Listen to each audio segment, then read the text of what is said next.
तो इजराइल की तैयारी ये बता रही है कि वो कुछ बड़ा करने वाला है। खबर तो ये भी है कि उसने ईरान के खिलाफ लंबी जंग की योजना बना ली है। ऐसा क्यों कहा जा रहा है, जानने के लिए देखिए हमारी एक खास report.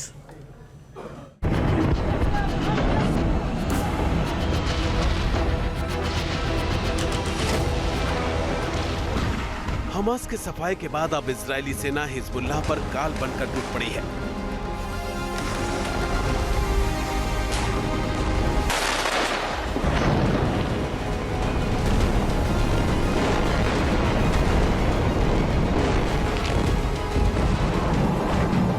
Israeli fighter jet Hezbollah को आखिरी चोट देने के लिए लेबनान में बम बरसा रहे हैं।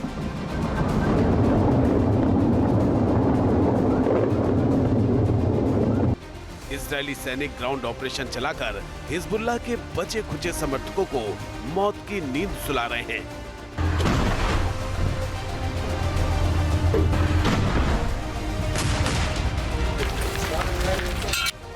हिजबुल्लाह के ठिकानों को चुन चुन कर मिट्टी में मिलाया जा रहा है। तस्वीरें इजरायली हमले की हैं, जिससे दक्षिण बेरूत हिल गया। विस्फोट की तस्वीरें देखकर इजरायली हमले की तीव्रता का अंदाजा लगाना मुश्किल नहीं है।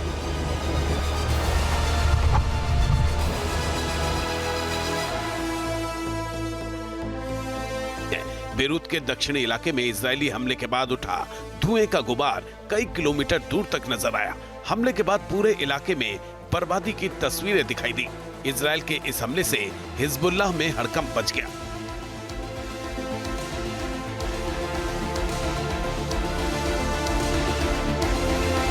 इजरायली एयरफोर्स ने आसमान से तबाही की कहानी लिखी और हिजबुल्लाह के कई ठिकानों को मिट्टी में तब्दील कर दिया।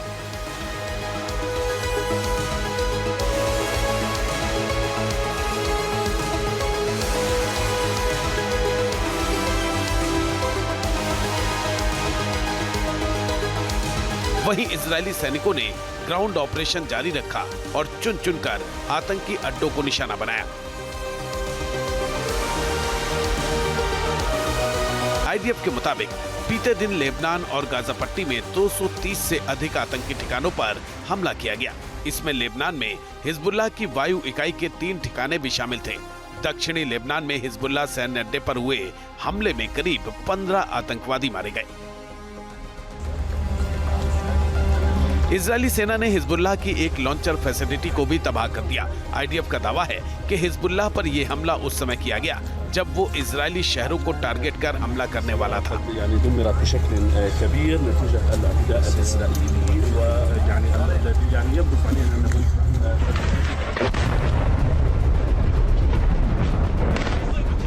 हिजबुल्लाह के अहम ठिकानों को तबाह करने के साथ इजरायली सेना उसकी सप्लाई लाइन को भी काटने की कोशिश कर रही है। इजरायली सेना ने सीरिया की राजधानी दमिश्क के पास अल मेजाह में हमले की जिम्मेदारी ली है।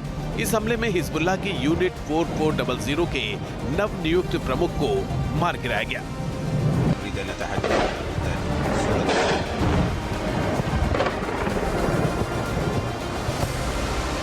ये यूनिट ईरान से सीरिया और फिर लेबनान में हिजबुल्लाह तक हथियारों को ट्रांसफर की देखरेख करती है। यानी इजरायली सेना ये सुनिश्चित कर लेना चाहती है कि ईरान से हिजबुल्लाह तक हथियारों की नई खेप न पहुंच सके।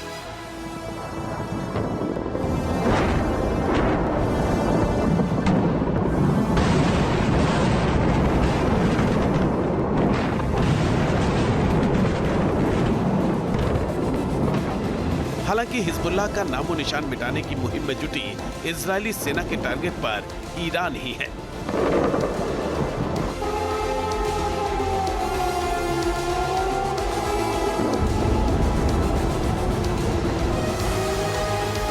תקפנו קרוב ל-30 מטרות בכל רחבי לבנון, שזה איזה סוג של מערכת הבנקאות של חיזבאללה, קראג' אל חסן, שהיא מקבלת את הכסף מאיראן, היא מלווה, היא זה, והיא בסוף מממנת את הטרור של חיזבאללה. ואנחנו תוקפים בביירות שכבת פוש בחירה, ואתם מטפלים פה בשכבת פוש הזוטרה יותר, וכל הדבר הזה בסוף מביא למענה משלים. दरअसल गाजा में हमास और लेबनान में हिजबुल्लाह का सफाया करने के बाद इजराइल बड़े मिशन की तैयारी में भी जुट गया है। हाल में सामने आई कुछ खबरें बता रही हैं कि मिडिल ईस्ट में कुछ बड़ा होने वाला है। ये हम इसलिए कह रहे हैं क्योंकि अमेरिकी हथियार तेजी से इजराइल पहुंच रहे हैं। 72 घंटे में 20 C-17 ग्लोबमास्टर दक्षिणी इजराइल पहुंचे हैं। आर्टिलरी ब्रिगेड के करीब 750 अमेरिकी सैनिक भी इजराइल पहुंच चुके हैं। इसके अलावा अमेरिका से थार्ड और पैट्रियट सिस्टम की भी डिलीवरी हुई है। थार्ड की अमेरिकी सैनिकों के साथ फ्रंट लाइन पर तैनाती भी कर दी गई है। यानी इजराइल ने अपने आसमान की सुरक्षा भी मजबूत करनी शुरू कर दी है। साथ ही फ्रंट लाइन पर हथियार और सैनिकों को तेजी से पहुंचाने के लिए C-17 ग्लोबमास्टर की भी तैनाती की जा रही है। ऐसे में सवाल ये है कि इजराइल में हथियारों की इतनी बड़ी तैनाती क्यों की जा रही है? क्या इजराइल किसी बड़े हमले की तैयारी कर रहा है? क्या इजराइल और अमेरिका मिलकर कुछ बड़ा करने वाले हैं? इजराइल ने हमास और हिजबुल्लाह को काफी हद तक निष्काम कर दिया है और हिजबुल्लाह के खिलाफ अभी भी बर्बादी की जा रही है। अगला कदम है जो इजराइल ने कहा भी है कि वो ईरान पर हमला करेगा। इसमें पब्लिक अनाउंसमेंट कुछ भी हो, लेकिन अमेरिका की भी हामी है। जो संकेत हैं वो बता रहे हैं कि इजराइल इस बार ईरान पर हमला करने की प्लानिंग कर रहा है। अगर ऐसा हुआ तो ये जंग काफी लंबी खिंच सकती है, क्योंकि दोनों ही देशों के पीछे दुनिया की 2 महाशक्तियों का हाथ है। इजराइल के साथ अमेरिका है तो ईरान की रूस से नजदीकी किसी से छिपी नहीं है। इजराइल को भी ईरान की ताकत का अंदाजा है, इसीलिए वो अटैक से पहले अपनी डिफेंस को मजबूत बनाने की कोशिश कर रहा है। इजराइल को यह भी पता है कि ईरान पर एक बार हमला बड़े युद्ध की शुरुआत होगी। इजरायली प्रधानमंत्री बेंजामिन नेतन्याहू के करीबी और पूर्व सैन्य अधिकारी ब्रिगेडियर जनरल अमीर हबीबी के मुताबिक ये हमला इजराइल और ईरान के बीच एक लंबे युद्ध की शुरुआत होगा। एक बड़ा हमला होगा, लेकिन कई हमलों में से एक। अमीर हबीबी न सिर्फ नेतन्याहू के करीबी दोस्त हैं, बल्कि इजराइल के कई अहम मंत्री नियमित रूप से उनसे परामर्श लेते रहते हैं। 1 अक्टूबर को तेहरान के बैलिस्टिक मिसाइलों पर हमले पर इजराइल की जवाबी कार्रवाई कब होगी, कहां होगी और कितनी खतरनाक होगी, इसका अब तक खुलासा नहीं हुआ है। हालांकि हबीबी ने चेतावनी दी है कि इजराइल का अंतिम खेल ये सुनिश्चित करना है कि ईरान परमाणु शक्ति न बन सके। ईरान इंटरनेशनल के साथ बातचीत में उन्होंने कहा कि इजराइल ने ईरान के लिए कुछ सरप्राइज भी तैयार किए हैं। इशारा साफ है कि इजराइल के निशाने पर ईरान के परमाणु ठिकाने हो सकते हैं। इजरायली मीडिया के मुताबिक ईरान के खिलाफ इजरायली जवाबी कार्रवाई प्रधानमंत्री नेतन्याहू के घर पर ड्रोन हमले के कारण पहले की योजना से अधिक खतरनाक हो सकती है।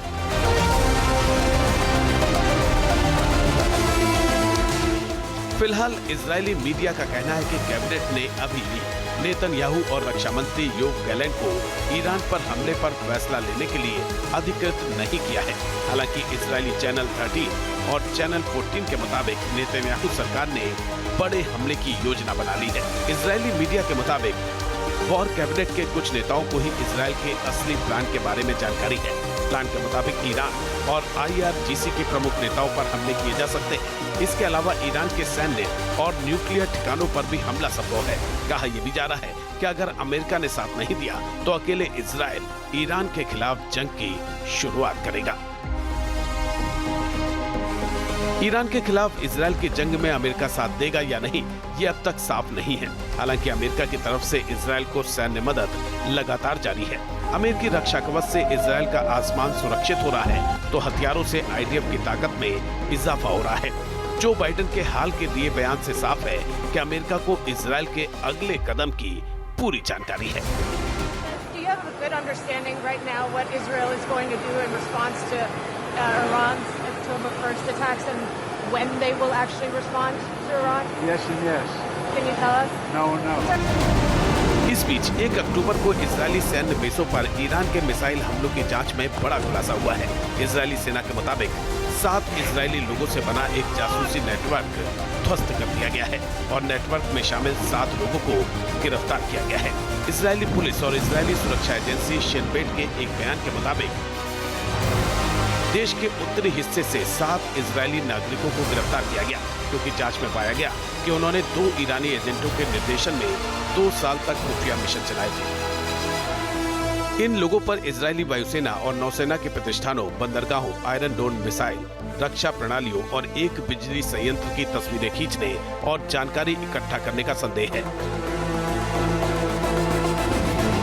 ये 1 साल पहले गाजा में युद्ध शुरू होने के बाद से ईरान से जुड़ा सबसे बड़ा मामला है।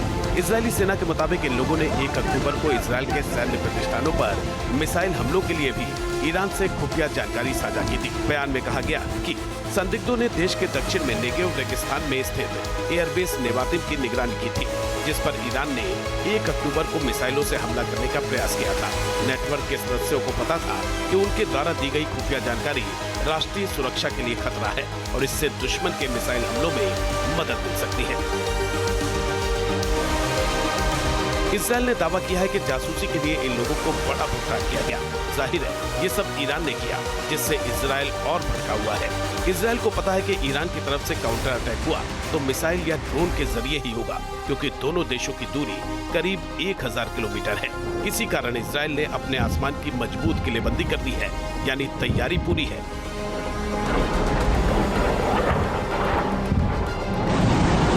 और सही वक्त पर इजरायल ईरान पर बड़ा अटैक कर सकता है। ऐसा हुआ तो ये मिडिल ईस्ट में बड़ी जंग की वजह बन सकता है। Team news nation. News nation अब व्हाट्सएप पर खबरों की ताजा अपडेट के लिए न्यूज़ नेशन के इस QR कोड को स्कैन करें।